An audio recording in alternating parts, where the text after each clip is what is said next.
عروض الشاشات ال 27 بوصه بفضل الرحمن فاضل 4 ايام ان شاء الله. النهارده 25 معايا لغايه يوم 29 اللي هو ايه؟ اللي هو الشاشات ال 27 بوصه الاي بي اس الفريمليس ال 2 كي اس ار جي بي 99%. والاسعار دي مش موجوده بعد العيد، اللي هي بكام؟ 4000 جنيه. 4000 جنيه النهارده تمن 27 فريمليس فول اتش دي مش 2 كي.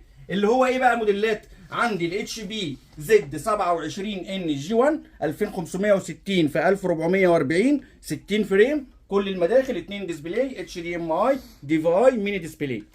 طبعا بقاعده متحركه زي كده، معاها الكابلات، معاها باور واتش دي ام اي، واهم حاجه كمان 4 شهور تيست استبدال وسنه على البورده. معظم العروض اللي بتتعمل في اي مجال كله بيدور على ايه؟ انا هعمل عرض ارخص سعر في مصر، ارخص سعر في اي منتج. انا بقول لك بفضل الرحمن ارخص سعر، اطول فتره ضمان، افضل فرز.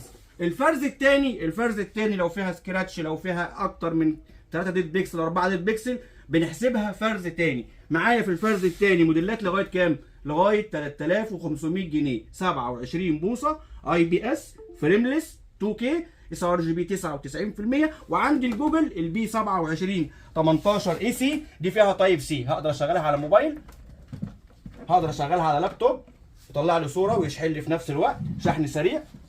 والقواعد بفضل الرحمن اهي زي ما انت شايف كده. وزي ما بنقول دايما الضمان من عندنا من شركه كينج اي بي اس 4 شهور تيست في مكانك ان الشاشه فرز اول، لو ظهر فيها حاجه اي حاجه تستبدل، وسنه على البورده.